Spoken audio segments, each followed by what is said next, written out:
Welcome everyone to our ongoing series looking at the life of Jacob. My name is Pastor David Asscherick, and welcome to everybody at Storyline, wherever you are. So glad that you are with us on this journey. This is part five, I can hardly believe it, part 5 in an 8-part series. And so if you're like, wait a minute, this is a part of a series, and you didn't know that, you want to go back and listen to parts 1, 2, 3, and 4, because it's going to make our presentation today titled The Lair of the Liar. A little play on words there. To be totally honest, I was pretty pleased with myself coming up with that title, The Lair of the Liar. And you'll see that it makes a lot of sense in the passages that we're going to be in today. We're going to be largely in chapter, 28 and 29 of Genesis.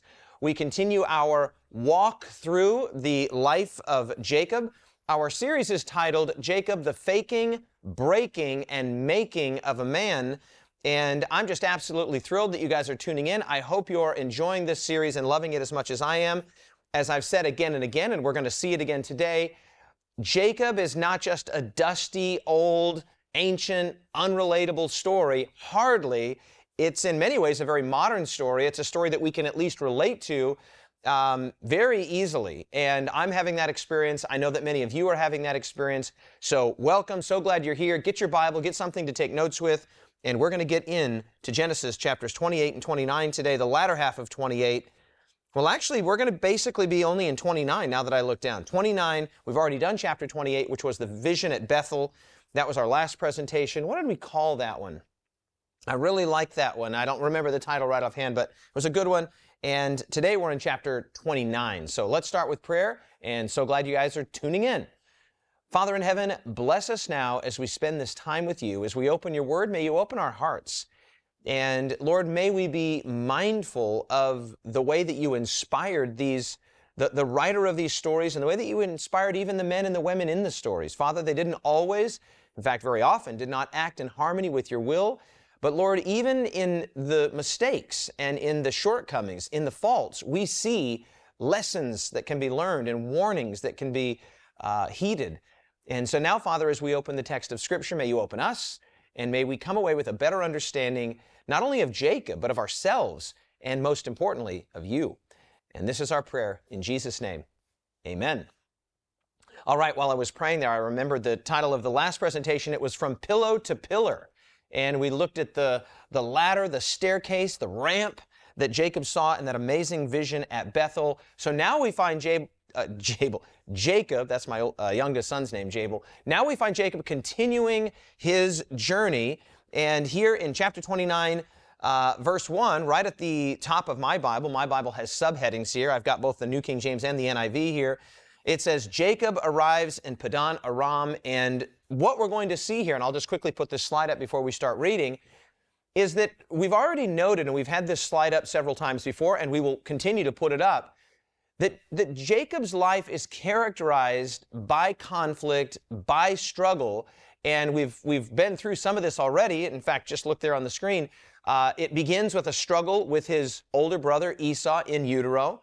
Then the struggle with Esau over the birthright, first with the soup and the pottage, the food, and then later with the deception of his blinded father, blinded in more ways than one, Isaac. And now we're moving into, let's see, Numbers 3 and 4 is where we're going to be in our next couple presentations. Jacob's new struggle, which is a struggle with his soon-to-be father-in-law Laban, and then also with his own wives and children. And then eventually we'll get into 5, 6, 7, and 8, which is a struggle against Yahweh. Esau, again, a struggle against tragic deaths. And the point that we're going to make is that all of these struggles are really symptomatic or emblematic of the fact that Jacob is a man at war with himself. Now, that has been at least preliminarily, we begin to see that that's being remedied, right? Because he was a man and he didn't know who he was and he didn't know who Yahweh was, but Yahweh appeared to him in that incredible vision there at Bethel, and he promised, I will be with you and I will bring you back to this place. And we're beginning to get a sense that the narrative arc of Jacob's life is that the struggle with himself is beginning to at least have some context. Now, that's not going to be fully resolved until we get to the last part in our series. This will be an 8-part series, but all of the life of Jacob can be really seen through the lens of this idea of struggle. ongoing, uninterrupted struggle. And we're going to see that today in his struggle with his soon-to-be father-in-law, Laban. So let's set this story up, and we'll start reading in verses 1 and 2 of Genesis chapter 29.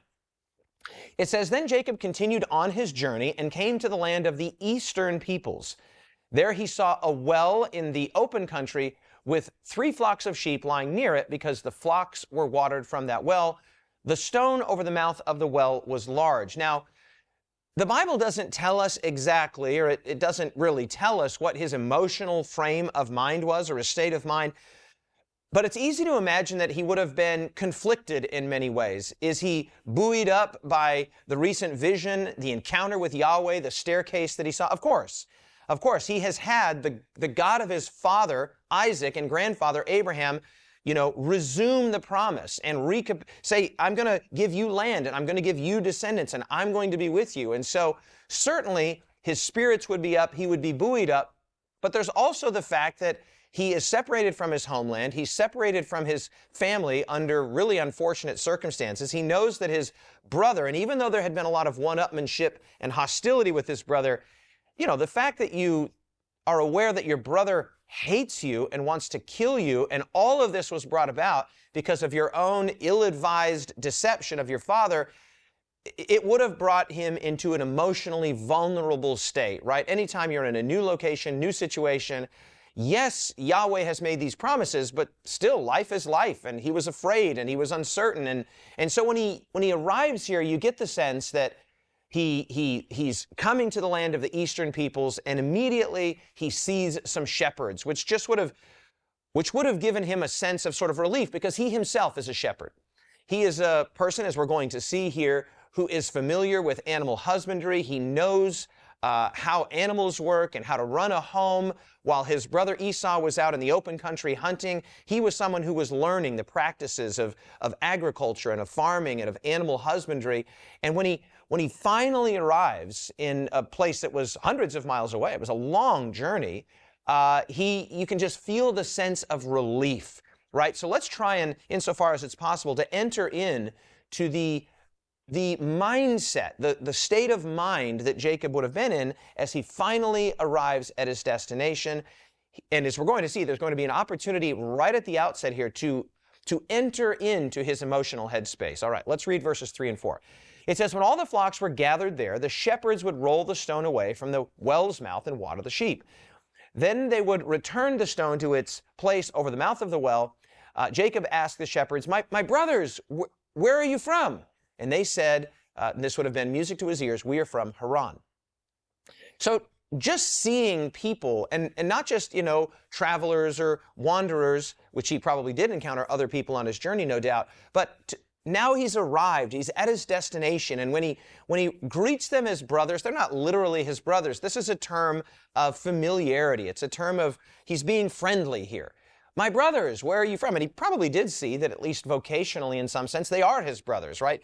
The smells, I don't know if you've spent a lot of time around sheep. I've spent a lot of time in New Zealand, and there are a lot of sheep in New Zealand. I've wandered all around particularly the South Island, and backpacking and hiking and fly fishing, and sheep pastures have a certain smell. And I just imagine, as the smell wafts into his nostrils, there's something about our sense of smell, our olfactory sense, that when you smell things, whether it's a freshly baked loaf of bread or a perfume that you might remember, it really triggers memories.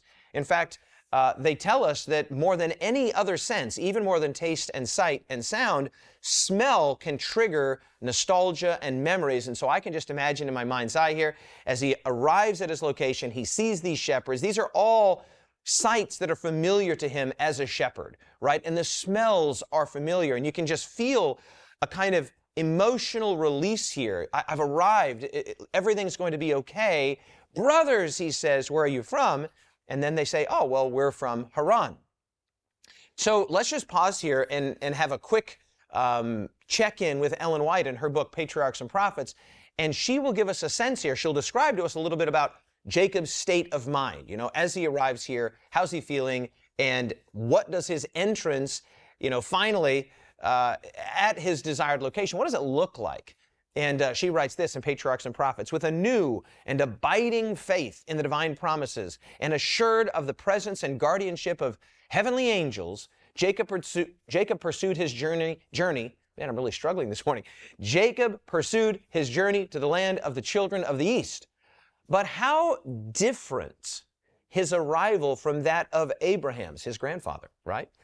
Abraham's messenger nearly 100 years before, the servant had come with a train of attendants, riding upon camels and with rich gifts of gold and silver. The son, that is to say the grandson, was a lonely, footsore traveler with no possessions save his staff.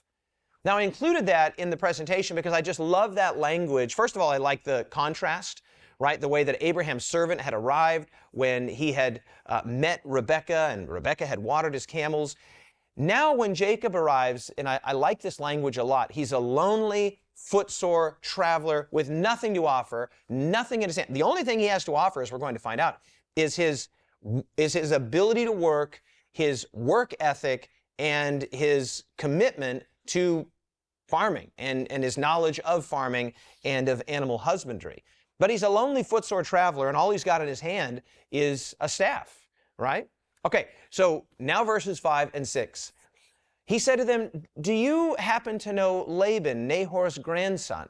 Right now he's in a familiar area. Brothers, where are you from? We're from Haran. Well, do you know who Laban is? Now Laban, of course, is his mother's brother. So this is his uncle. Now he's not met his uncle so far as we know, but when he asks that question, they respond, yes, we know him. And you can just feel, again, that relief and that release kind of washing over him. He has arrived safely. That fearful journey up at least until the point of Bethel, looking over his shoulder, wondering if Esau was tracking him. Now he's arrived, and we as the readers should feel that sense of sort of arrival and of release. Verse 6, then Jacob asked them, is he okay? Is he well? Again, the future is uncertain. He doesn't know. Perhaps Laban has died. Perhaps the whole plan that Rebekah had come up with to go to my brother Laban, maybe the whole thing's going to fall apart right now. And here again, feel the relief and the release when they say, yeah, he's well. Yeah, in fact, look at this. Coincidentally? No. Serendipitously? No. Providentially? Yes. Here comes his daughter Rachel with the sheep. So Rachel, as we're going to see, is a shepherdess herself. She is somebody that tends the sheep, and so you can just now really start to feel that relief, that release, that sense of arrival. Certainly not a homecoming, but a sense of, okay, maybe everything's going to be okay after all. Now, what's interesting is that in the next couple verses, we get a sense that Jacob immediately goes into sort of professional mode. He evaluates what's going on here, and he sees all of the shepherds gathering together, and he notices that the sun is still high in the sky. And this already gives us a little insight that Jacob is a man who knows his way around sheep. He knows his way around animals. He knows how to run a farm. He's very familiar with agriculture. That's going to show itself later in this story and in our next session. So look at verse 7. He says, hey, look, the sun is still high. It's not yet time for the flocks to be gathered. Water the sheep and take them back to pasture. And then they say in verse 8, well, we can't do that until all the flocks are gathered and the stone has been rolled away from the mouth of the well.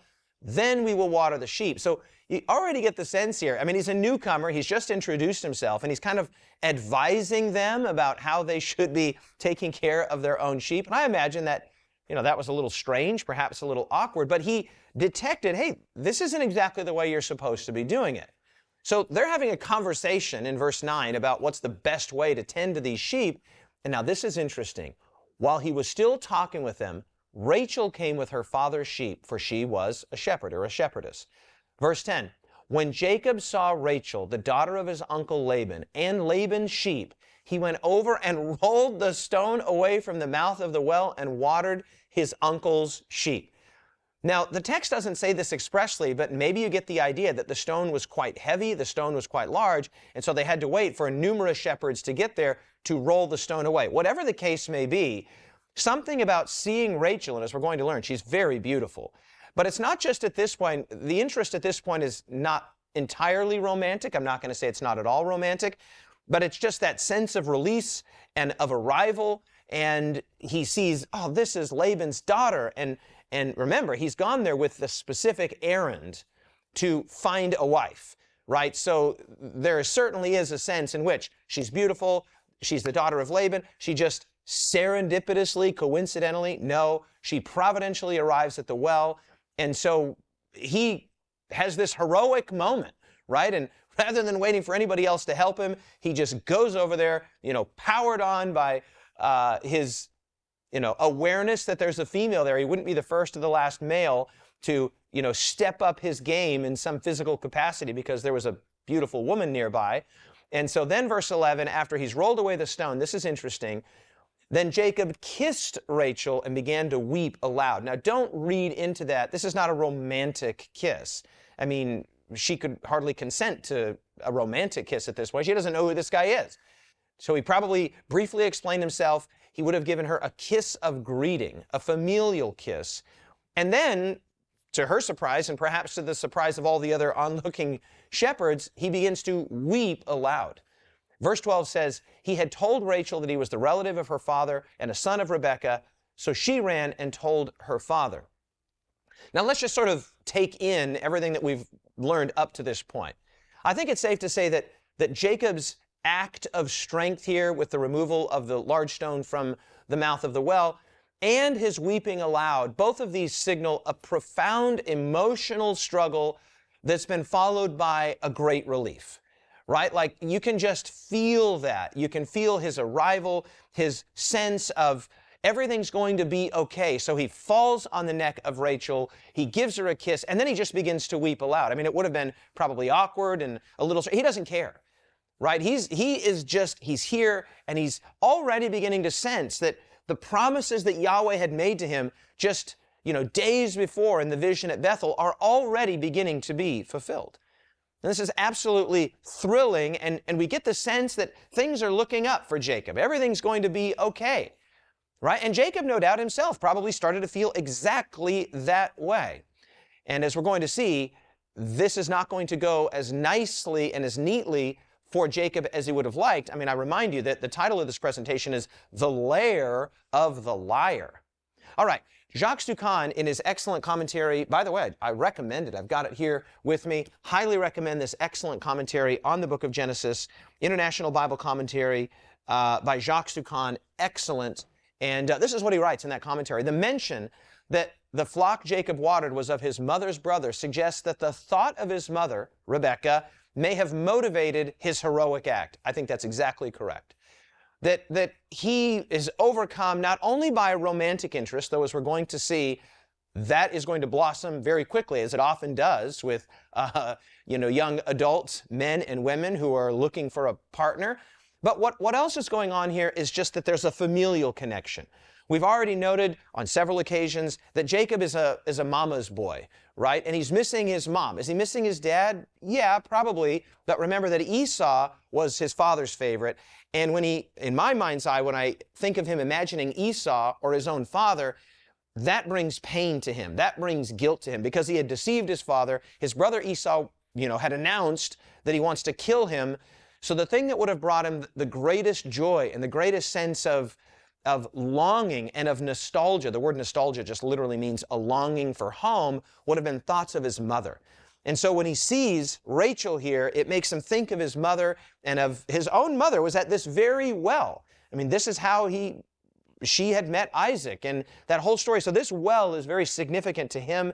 And in a moment of, masculinity and, testosterone-fueled desire to just sort of have this relief and this release, he goes and he moves the stone. All right, now we get into why the title of the presentation is The Lair of the Liar, and we're introduced to Laban. Okay, this is Rachel's father, and this is his uncle. Okay, verse 13. As soon as Laban heard the news about Jacob, his sister's son, he hurried to meet him. He embraced him and kissed him and brought him to his home, and there Jacob told him all these things. Well, here again is that kiss. That kiss in the Middle East, even to this day, it's a way of greeting, it's a way of welcoming. And you almost get the sense here that what's going on with Laban is there's just an enthusiastic hospitality. Oh, a relative has come from a distant land. My own nephew has arrived, right? So Laban's rush to greet might signal enthusiastic, Middle Eastern hospitality. Yes, that's true. But it also might suggest an energetic and greedy opportunist. And as we're going to find out, the latter is the case more than the former. Let's just remind ourselves of when Abraham's servant Eliezer had arrived at this very same well, just, decades before. What was Laban's posture then? All right, so we're going to flash back to sort of remember that scene and how did Laban behave in that situation, and it's going to give us an insight into how and why Laban is behaving like this right now.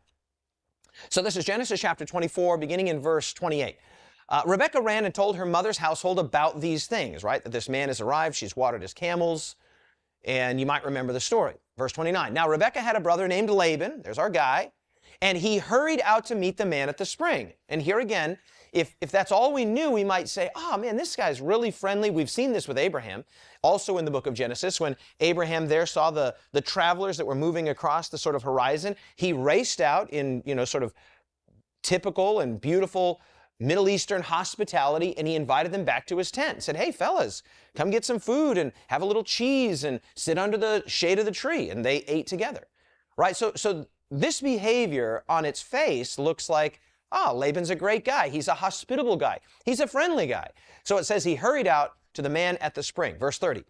As soon as he had seen, and here's a little suggestion, a little hint as to why the enthusiasm, right? The seeming hospitality.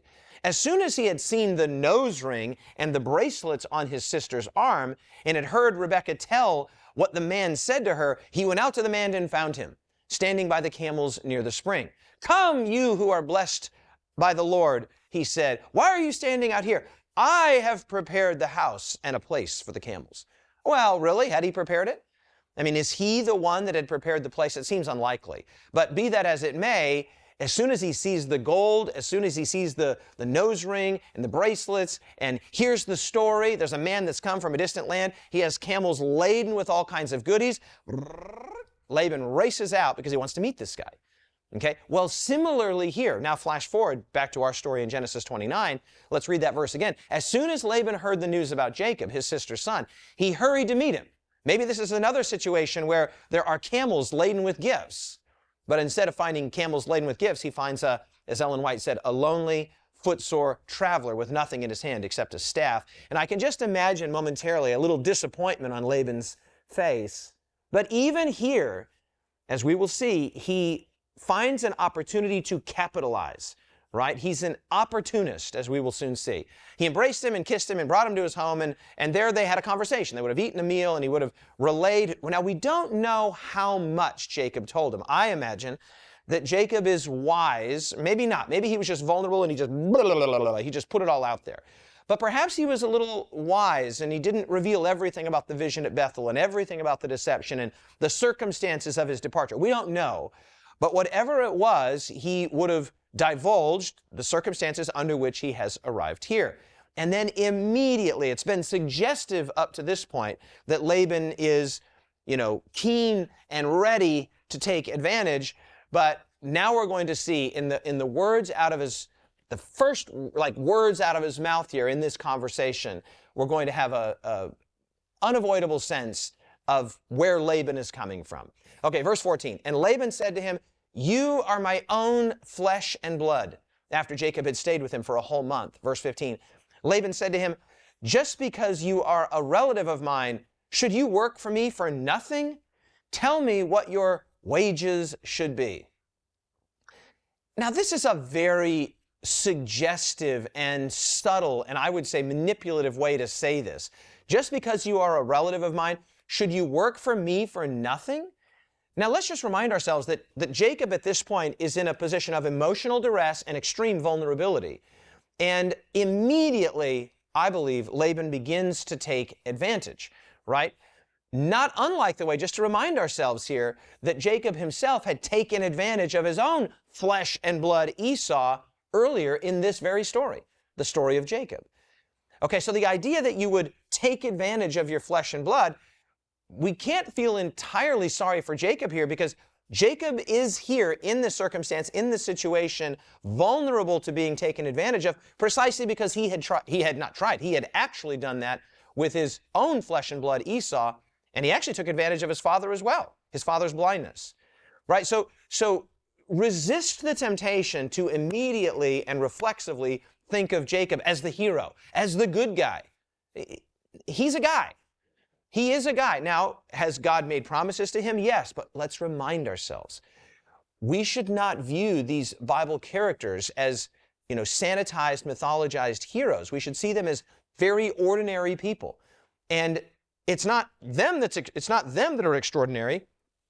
It's God and His promises that are extraordinary. So I'm going to encourage you, yes, we are following along the story of Jacob, of course, but I'm going to try to encourage you to not just immediately say, okay, everything's fine now, and he's the good guy and he's the hero of the story. No, the reason he's in this circumstance is that just as he is about to be taken advantage of in a vulnerable context, well, he's in this situation because he had taken advantage of his brother and his father in a vulnerable situation. Now, this suggestion here, and don't miss the subtlety of this, just because you are a relative of mine, should you work for me for nothing? Tell me what your wages should be. Now, first of all, we're going to make two quick observations here. That word wages is crucial. Okay, I'm going to say it again. That word wages is absolutely essential to understand in the context of the relationship of Jacob and Laban. Okay, I've got it here on the screen. The word wages arises immediately in the Laban narrative, and this word will inform Jacob's entire relationship with this man. That word wages will come up over and over and over again. Wages, wages, wages. But I want you to also notice, secondly, the suggestive way that this is raised, right? You are my own flesh and blood. Should you work for me for nothing? There is a subtle suggestion here that by Laban, that Jacob should labor for free since he is family. And to my ears, this has that kind of serpent in Eden feel. Has God indeed said you shall not eat of every tree? Well, that was kind of the case, but it didn't sound quite right to Eve, did it? Right? Like there were elements of truth in it, but it was communicated in such a subtle and suggestive way that really what's going on here is manipulation. That's what's happening here with Laban. Oh, you're my flesh and blood. I mean, come on, you can't work for free. And I can just imagine Jacob saying, who said anything about working for free? Right? But immediately in his negotiation, I would say manipulation tactics, he's actually throwing out there a kind of starting, like a starting point. And the starting point is $0.00. You work for me because you're my own flesh and blood. But he said, well, no, that's not fair. So what would your wages be? Well, because the question is framed this way, in my mind's eye, I can just imagine that Jacob's not going to be, he's not going to ask for some giant sum. He's already vulnerable. He's spied Rachel, and no doubt over that first month, he's catching, more and more glimpses of her, and he's falling in love with her. That's exactly what's happening. And so in this position of vulnerability, Laban takes advantage, and that suggestion that we saw earlier about how he ran out to greet him, hoping, as I said, that this was something like Abraham's messenger that had arrived sometime before. Now, it wasn't that. There were no camels, with gifts and all of that. But he saw a man, he thought, how can I take advantage here? What are my opportunities here? Now, it seems entirely likely that in that first month, Jacob demonstrated himself to be an intelligent and an industrious worker, as he already had with the heavy stone. Right? We know that he's somebody who's a mover and he's a shaker. He's somebody who knows his way around animals. He knows his way around, agriculture. He's a dude, as we're going to see. He's somebody who, if you give him something to do, he'll do it, and he'll do it well, particularly if it's domestic. Right? Now, also, we saw that subtle little suggestion there with the shepherds where he's like, hey, you guys could be doing this more wisely. This isn't the time to be gathering the sheep. And so fill in the details here a little bit. As Laban is sort of saying, what kind of a guy is this that we've got here? Who is my nephew? Does he know anything? Is he a hard... Yes, he knows a lot. And he's a hard worker, and Laban's like, hey, you're my flesh and blood. You shouldn't work for nothing. You should work for something. What should your wages be? And that word there, okay, it's crucial because from Genesis chapter 29, all through the entirety of the Laban narrative, that word wages, wages, wages is going to come up over and over again. And we will note it in this series, and you'll see it. Verse 16. Now we're getting into the real, the most pointed part, the most sad part, and the most manipulative part of at least the beginning of his relationship with Laban. His uncle, soon to also be father-in-law. So we're in verse 16. Now Laban had 2 daughters, right? Just as Isaac and Rebekah had 2 sons, Laban has 2 daughters. And it's funny how that works sometimes. It seems like you very often will meet families and they'll have 3 kids and they'll all be boys, or they'll have 4 children and they're all girls. Right now, certainly there are families with, boys and girls, but it does seem to me that very often there's families that have girls and there's families that have boys, right? And so in this case, he has 2 daughters. The name of the older was Leah, and the name of the younger was Rachel. We've already been introduced to Rachel, but this is the first time we're introduced to Leah. She's the older daughter. Verse 17, Leah had weak eyes. This is from the NIV here. Leah had weak eyes. That word is rendered variously in different translations, but as near as I can tell, the word means delicate, right? She had delicate eyes. It might even mean nice eyes, right? She had weak eyes or delicate eyes, but Rachel had, and the Bible just puts it right out there, right? The Bible is not afraid to talk about human sexuality, and it says Rachel had a lovely figure. She was hot. She looked good. She was easy on the eyes. She had a lovely figure, and she was beautiful. Verse 18 is the key. Jacob was in love with Rachel, and he said, how about this? How about these for my wages? I will work 7 years in return for your younger daughter, Rachel. Now, wow, that's okay. I mean, there's a lot of love going on there. I would say this isn't maybe the strongest negotiation tactic, right? Like he doesn't say, I'll work a year for he just jumps right to the 7. And I can imagine that Laban thought to himself, well, man, I'm going to get a lot of work out of this guy in 7 years for my younger daughter, right? But he was just so enamored. He was so in love. Rachel, from that initial meeting, he sensed a providence in it. She was beautiful. She had a lovely figure. Right? And so he says, I'll work 7 years for your youngest daughter, Rachel. And then Laban says, in response to this, he says, well, it's better that I give her to you than some other man. Even here's the little subtle suggestion that there are options. Well, I guess you're the best of the available options. Everything that Laban says has this serpentine subtlety to it, at least as I read the story. And he continues, stay here with me. Verse 20, and I mean, it's just like one verse, and all of a sudden we read this. So Jacob served 7 years to get Rachel, but they seemed like only a few days to him because of his love for her. First of all, we just have to observe that that's one of the most beautifully romantic verses in all of the Bible. I mean, I just love this, that they were just a few days. And notice how quickly we go from like verses 18 and 19, where he says, well, how about this for my wages? And then by the time we get to verse 20, he's already served those 7 years. And so the actual structure of the text helps us to feel that this happened very quickly, right? Because he says there, it was just like a few days for him, even though it was 7 years. And so the text itself helps us to feel that this happened very quickly. I would think that that would be the opposite. I would think that if I was looking at this beautiful woman that, has a lovely figure, that, I'm thinking that's going to be a long 7 years because you're just continually thinking about it. But he just got stuck into his work, and he loved his work. He loved being in the out of doors. He loved being with the sheep. He loved seeing Rachel on the opportunities that he got to. They're conversing. They're getting to know one another. And then verse 21, I mean, just again, the Bible is very happy to speak positively and unashamedly about human sexuality. Verse 21 says, then Jacob said to Laban, hey man, 7 years is up.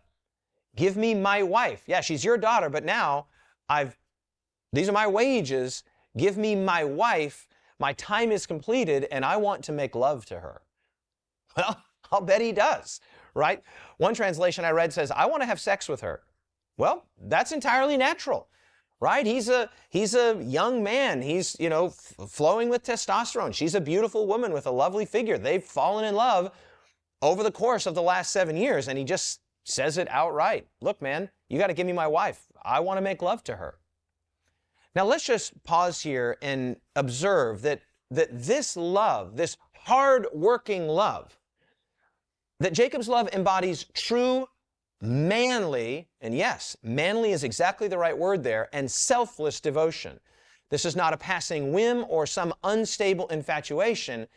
And while it's unrealistic to think that modern men would say, I'll work 7 years. I mean, 7 years is, in my humble opinion, far too long for an engagement. It's even too long for dating plus engagement, way too long.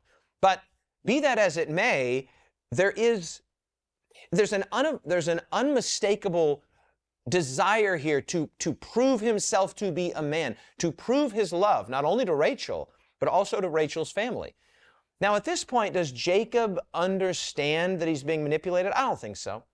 I think that Laban is so good at his subtlety, his opportunism, his manipulation, that Jacob probably thinks he's a great guy. He's about ready to find out he's not a great guy. But he's trying to win the affection not only of his beloved, but he's trying to win the affection of her family as well. And let this be a lesson to young men that fall in love. And man, we just live in such a broken world, to state the obvious, in terms of, romantic relationships now. I mean, it bears no resemblance, and we wouldn't want it to go back to, exactly this. You got to work for 7 years. No, but the idea that you would put in the work, right? And not just the literal work, but that you would be a man of stability, a man of direction, a man of love and not mere infatuation or of lust is a lesson. It's an important lesson. It's a valuable lesson. And we, those people that are young and unmarried, you got to learn that lesson. And those of us that are married, we should say, hey, wait a minute. I'm privileged. I feel that way. I've been married now to my wife for almost 25 years. Violetta's amazing. She's beautiful. I love her. And I continue to work for her and let her know that she's the apple of my eye. And I just feel so privileged to have her as my wife. And we need more of that sort of solidity and this manly devotion to his wife and girlfriend and to his family. Okay, so here we go. Now the suggestions of manipulation and opportunism are now just, this is really hard to read. But here we are in verse 22. So Laban brought together, and I've purposely put those words in bold there so that you get the sense that this whole thing is being orchestrated by Laban. Laban's the mover and the shaker in this situation. So he's going to throw a giant festival, a giant marital feast, seemingly out of goodwill, right? That's the way it would have looked. So Laban brought together all the people of the place and gave a feast. But when evening came, he took, okay? So notice how in this whole section here, verses 23 and 24, Laban is doing this. He took his daughter Leah and brought her. Okay, so this is not Leah's initiation. Now, is Leah complicit? Yes. Does she go along with it? Yes. We'll talk more about that in the future. But the point here is that this isn't Leah's idea. This is Laban's idea. Brought her to Jacob, and Jacob made love to her. And Laban gave his serpent Zilpah to his daughter as her attendant. Okay, well, this is a plot twist that we did not see coming. So let's just make the obvious contrast here. In contrast to Jacob's devotion, 7 years that seemed like just a moment, seemed like just a few days, this scoundrel, and that's exactly the right word, this scoundrel Laban cares more for his financial interests than for his own daughter's happiness. I mean, what kind of a guy does this? Well, a really rotten guy, a liar, a manipulator, right? And that's why we've called this presentation the Lair of the Liar. Now look at this, verses 25 and onward. When morning came, there was Leah, and you're supposed to feel the surprise, right? Like it literally just says, in the morning, Leah. And you're supposed to like feel that waking up, looking over and rubbing the sleep out of your eyes, looking at, what? In the morning, there was Leah. So Jacob, you can just imagine, marches out immediately to Laban and says, what in the, I'm actually resisting the temptation to say something stronger here. What have you done to me? Now that key phrase there, to me, we'll come back to that in our next session. What have you done to me? I served you for Rachel, didn't I? Why have you deceived me? Now right here, we're tempted to reflexively say, oh man, Jacob's the good guy, and he certainly has been taken advantage of here. But Jacob himself is a supplanter. Yaakov himself is someone who lays snares, who takes advantage. So resist the temptation to try to see in nice, clear, moral lines what the Bible is not describing in clear, moral lines. Is he being taken advantage of? Yes. Is he being wronged? Yes. Is he in this situation because he did the same thing to his own flesh and blood? Yes. Verse 26, Laban replied, about that. This whole section makes the blood to boil, right? You're supposed to feel angry. You're supposed to feel beside yourself, incredulous, right? Because he's in love with Rachel. He worked 7 years. It seems like just a day. And he wakes up and he slept with the one that he wasn't in love with. Probably he was friendly with Leah. I mean, this is the sister of his, the one that he loves. And he's, about that, Laban says. Oh, it's not our custom in this country to give the younger daughter in marriage before the older one. But how about this? I can see you're upset. Calm down. Finish the daughter's bridal week. That is to say the feast. Don't embarrass her. Don't embarrass me. Finish the daughter's bridal week. And then we'll give you the younger one also in return. And literally there the language is as wages. That's the language. We will give you the younger one as wages for, how about another 7 years of work? And if you're just feeling the blood to boil here, if you're just like, what? If you're feeling angry and scandalized, it's exactly how you should feel. Now, Dukan observes in his commentary, the cultural custom of veiling the bride, the darkness of the night, and no doubt Leah's anguished silence because she's complicit in this, but remember her dad brought her to the situation, so she's a victim as well. Complicit, but also a victim. And Jacob's emotion, these elements all play a role in the efficiency of the deception. And then Dukan makes this point, and I think appropriately, nothing in the biblical text suggests that Jacob was drunk. Right now, you could surmise that, wait a minute. How do you end up sleeping with the wrong girl? Well, weddings in that day and in that time don't look like weddings today, right? She's heavily veiled. She was brought in the night. It's a week-long feast. The whole thing was arranged, as we've already seen, orchestrated by Laban in such a way so as to take advantage of, how shall we say, Jacob's enthusiasm to sleep with Rachel, right? Give me my wife. I want to make love to her. And so Dukan makes the point here. There's nothing in the text to suggest that he was drunk. Now, does that mean that there wasn't wine and that there wasn't some inebriation? We can't say that there was or there wasn't, but the text doesn't say there wasn't. That's the point. In other words, Dukan's point is that the deception works quite independent of the need for inebriation, the need for alcohol. And I think this is a point that's well made. Well, when Laban responds and says, in our country, it's not the custom to give the younger before the older, what he's referencing here is a form of primogeniture. And we've already been here, right? This is the very thing that has already made Jacob's life so profoundly difficult, right? This is the right of the older over and against the, comparatively less rights of the younger. And just to sort of give you a feel for that, according to Dukan, the names of the two daughters actually are symbolic and significant, and they communicate a kind of primogeniture. So, for example, the word Leah, according to Dukan, means cow. Now, can I just say that as a sort of modern naming protocol, you probably wouldn't want to name your daughter Cow. Oh, this is my daughter Cow. Little strange, but in that culture, in that context, this was a way of saying she was valuable, right? She was valuable. And Rahel, or Rachel, by contrast, according to Dukan, means ewe. That is a female lamb. So also valuable, but less valuable, right? And so here's my cow and here's my female sheep.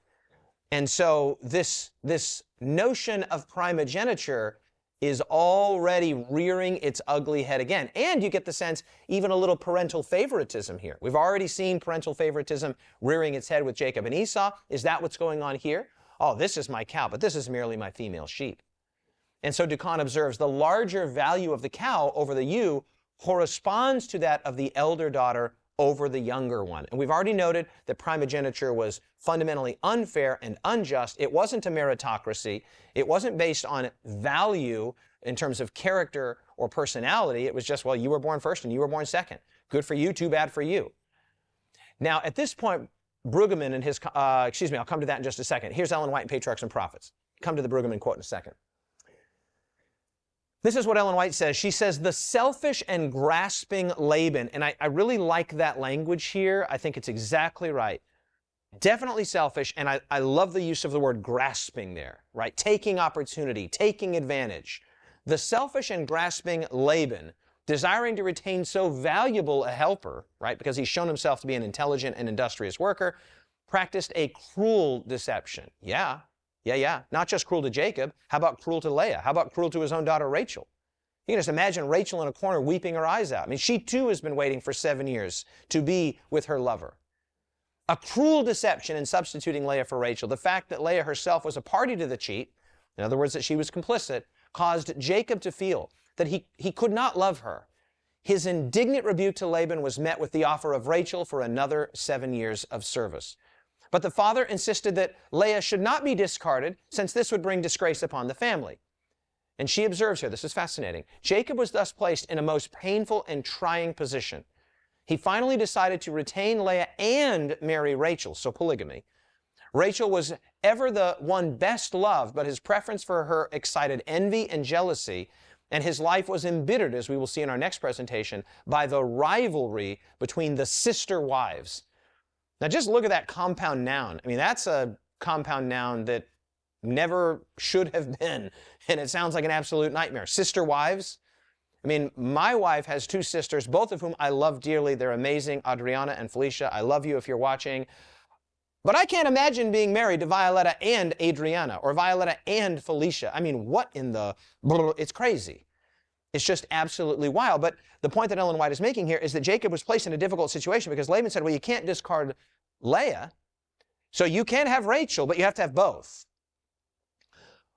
Well, what do you do now? Do you stay married monogamously, as God's creational intent was, to somebody that you don't love, or do you continue to work? Do you work another 7 years for the one that you do, and then you marry the both of them? Well, these are both undesirable, highly undesirable situations. Now, let's make the obvious sort of observation here that we've noted several times before, but this is as good a time as any to just really put a really fine point on it. Had Jacob himself not practiced 2 cruel deceptions on his own, quote, flesh and blood, he almost certainly would not have been in this situation. Right? So this helps us to see and to understand that people reap what they sow. And that's referenced expressly in flashing forward to the Apostle Paul in the book of Galatians, beginning in chapter 6, verses 7 and onward. Paul says, don't be deceived. Don't trick yourself and don't trick others. God is not mocked. For whatever a man sows, that he will also reap. For he who sows to the flesh will of the flesh reap corruption. He who sows to the Spirit will of the Spirit reap everlasting life. And let us not grow weary while doing good. For in due season we will reap if we do not lose heart. Therefore, as we have opportunity, let us do good to everyone, especially to those that are of the household of the faith. Well, obviously this is not written in direct reference to Laban and Jacob and Rachel and Leah, but it could have been. I mean, it could have been. I mean, is Laban here being good to all, especially to his own household? No, he is not. No, Laban here is a liar. He's a scoundrel. And you can't help but just feel profoundly sad for everybody in the story. Do I feel terrible for Jacob? Of course, you're supposed to. For Leah, you're supposed to, yes. For Rachel, yes. And so let's look at that. We've already put this verse up, but let's just look at especially at verse 27. Finish this daughter's bridal week, then we will give you the younger one also. We will give you the younger one also in return, or literally as wages, for another 7 years of work. Laban has the audacity to say, then we will give you the younger one also, which suggests that this is somehow a generous act on the part of Laban. This guy is a greedy, lying scoundrel. right? And it's exactly how you're supposed to feel about him because that's how the narrative presents him. Now the Brueggemann quote. Jacob has struggled with the natural rights of the older, right? Primogeniture, with his own conflict with his older brother Esau. Only by subterfuge had he settled this with his own brother, right? By trickery, by deceit. And now primogeniture meets him again. The resistant reality of primogeniture blocks his love even as it blocks his inheritance. Leah is older. Rachel must wait. And so also Jacob must wait. But this time Jacob has no trick to reverse the matter. He must wait. And he does. God is at work keeping his promises again, but the keeping of the promises can be delayed. And the word wait here, to wait, to wait, to wait. All of that is suggestive of what both Rebekah and Jacob should have done with regards to the prophecy, the answer to prayer that had been given to Rebekah. The older will serve the younger. They should have waited. They should have let God, in his own way, in his own time, work out what he had said, what he had promised. But no, they stepped in to try to do what God had said he would do. Right? And so they refused to wait. But now he will be forced to wait. And speaking of waiting, Rebekah would have, for years before she finally passed away, we don't know when she passed away or the circumstances under which she died, but she would have been waiting for her dearly loved son to return back, and he never did. I mean, he did, but not while she was alive. And so we can either wait and let God be God and let God do what God is going to do in his own way and in his own time, or we can catalyze and facilitate something in a deceitful or manipulative way, taking advantage of others, and then we can reap the bitter harvest. Okay? So is Jacob reaping a bitter harvest? Yes. But he himself is reaping what he has sowed. Okay? Let's see, where are we at here? Verse 28 of Genesis 29, getting down toward the end of our presentation here. And Jacob did so. He finished the week with Leah. Then Laban gave him his daughter Rachel to be his wife. Then Laban gave, it's always Laban, giving. Then Laban gave his servant Bilhah to his daughter Rachel. As we will see, Bilhah and Zilpah, they'll become important in our next presentation, as her attendant. Verse 30, Jacob made love to Rachel also. Wow, that would have been a night of lovemaking, I imagine. 14 years in the making. I mean, astonishing. Jacob made love to Rachel also, and his love for Rachel was greater than his love for Leah. Of course it was. And he worked for Laban another 7 years. Brueggemann again. In any case, two competitive sisters, a husband caught in between the sister wives, and an exploitative father-in-law are not the most likely data for narratives about faith, but this is what the narrator, Moses, has to offer. And by now, this should not surprise us in Genesis. And then Brueggemann makes this salient observation: of such stuff are beginnings made. And of course, the word Genesis means beginnings. Beginnings. And he's saying, look, this is hardly what you would think. This is a recipe for godly faith, for biblical faith, for exemplary faith. He's like, well, maybe not exactly, but this is what we've got. Now, this is a quotation from Brueggemann that we've already put up there, but it's good to remind ourselves of it again, and we will probably look at it again in the future. Remember, we said this, I think, was in the very first or second presentation. The Jacob narrative is most lifelike. The grandson of the promise is a rascal. Remember that word? Compared to his faithful grandfather Abraham or his successful father Isaac. The narrator knows that the purposes of God are tangled in a web of self-interest and self-seeking. The narrative is what? Realistic.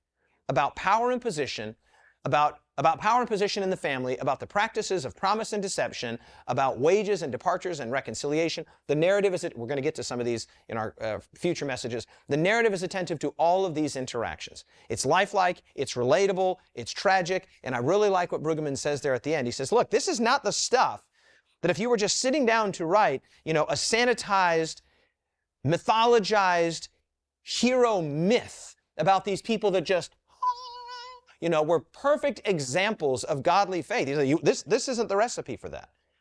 This is a recipe for very ordinary people acting in very ordinary ways, right? People that are opportunistically and manipulatively taking advantage. And there's not only villains here, there's victims. I mean, it's hard not to see both Rachel and Leah as victims. And certainly Jacob is a victim, but he's also a villain. And there's this tangled web, that's such great language, this tangled web of complexity in which we're just supposed to look at it and go, well, this is a giant mess.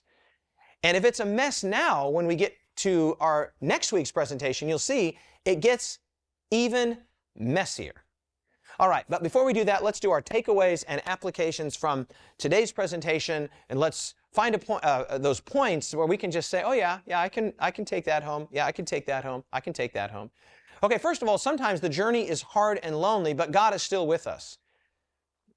Amen and amen to that, right? Like life is not always easy. Just because you've become a follower of the one true God and Jesus is your Savior, it doesn't mean that everything's coming up roses. It doesn't mean that everything's absolutely great. I mean, life can be hard and the journey can be long and it can be difficult. And you might even get into situations where you can be taken advantage of, which is our second point. Not all that glitters is gold. I remember early on in my ministry, and I might have told this story before, but if I haven't, I won't go into great detail, but I was preaching a series of meetings in a particular town, and I had been talking to some ministerial colleagues about an opportunity that was given to me, a professional opportunity. And there was a group of people there, and we were all sort of talking, and when we went to leave, because I was sort of deciding, I think this is what I'm going to do, and it looked really good. It looked really positive. But as we were going to leave, an older pastor, a wonderful man, a godly man, a fascinating guy, actually. I don't have time to go into the details. But this older pastor just came up to me. He gave me a hug, and he whispered in my ear. He said, David, young man, all that glitters isn't gold. And it was the way he said it. It was the wrinkles on his face. It was the wisdom with which he said it. And in that moment, God spoke through that man to me, and I somehow knew, it was like a revelation from God through this man, don't take this opportunity. That's not the way. This is the way. And of course, sometimes when things glitter, they are gold, but not everything that glitters is gold. And what looked really great, oh man, here I am, this great father-in-law Laban, he's so generous, he's so kind. No, not necessarily. And that's number 3 here. Sadly, some people will seek to take advantage of you when you're down. And we're going to talk more about this, particularly when we get to Jacob's departure from Laban and from the land of Laban. I don't want to, preempt what I'm going to say then, but suffice it to say, there's people that will take advantage of you when you are down, and we need to have healthy boundaries and know when we're being manipulated, when we're being taken advantage of, okay? Because not everyone, this is our fourth, not everyone deserves your trust. Trust has to be earned, and not everyone deserves your trust. If someone has violated you, it doesn't mean you can't forgive, but forgiveness and trust are different things. Right here on the Storyline channel, Ty Gibson has an amazing sermon on this very subject. Go look it up and find it. Search for it. Forgiveness does not equal trust. You can forgive somebody and want what's best for them. That doesn't mean you place yourself vulnerably under their care where they can continue to take advantage of you or hurt you or abuse you. No, not everyone deserves your trust.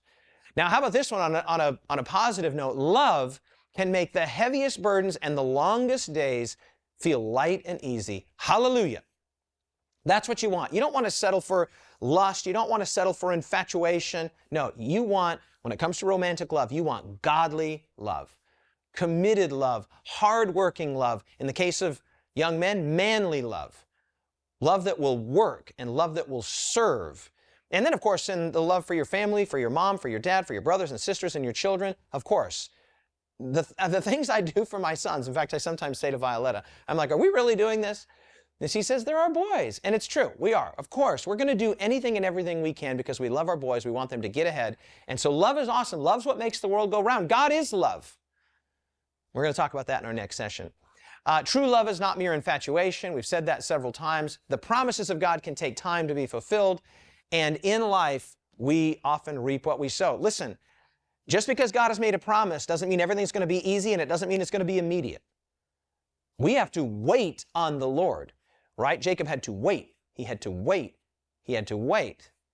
And we're not going to get resolution to this Laban chapter in the Jacob story. We're going to have to wait until next week. So let's close with prayer, And so great, so glad that you're joining us here for our ongoing series on the life of Jacob. Father in heaven, we place our lives in your hands. Help us to wait on you, to look to you, to trust in you. Father, forgive us where we have taken advantage of others, and please protect us from being taken advantage of. Help us to live in the light of your love, and help us to be the kinds of people that are trusting in and believing in and looking to your amazing promises. We love you and thank you. In Jesus' name, amen.